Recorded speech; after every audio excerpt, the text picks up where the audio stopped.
my first struggle was in trying to understand who was at my door and why. And at first I didn't care. I figured I was so overwhelmed that if you were at my door, then you must have an appointment.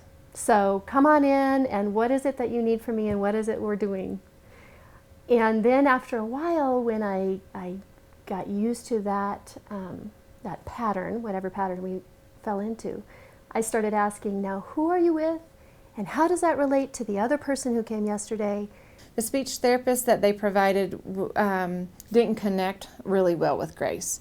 And so I explained that I think that we maybe need to look into another speech therapist. And then we found this speech therapist. I called her and interviewed her and asked her what her specialties were, and they seemed to align very well with what Grace's issues were. We met with her, and it was almost instantaneous. Grace connected with the speech therapist. She started to come out of her shell. We had some interventionists come in, and they were fabulous. And there were a few that were just appointments I didn't look forward to. So I went back to the stacks and looked up who do I contact, who is this person's supervisor or agency, and called, and it was very apologetic, and it's nothing personal, it's just not working out. And the response was great. The response was, oh, thank you for telling us. You know, it doesn't always work out. And we're really glad to know. Otherwise, how would we? And let's send somebody else out like tomorrow. You know, this is done.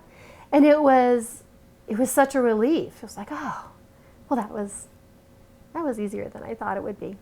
And we ended up then with the right people for Liam and his local team. No encontré ningún obstáculo porque ellos vienen a dar el servicio directamente a la casa y si hay un problema con el idioma le mandan un intérprete. If you have a concern about the services your child is receiving from early intervention, we encourage you to first try to resolve it with your community-centered board. Usually disagreements are worked out informally. However, if this approach does not resolve the concern, there are several steps you can take. At Early Intervention Colorado, we are available to discuss any concerns you may have and assist you in putting your concerns in writing and coming to a resolution.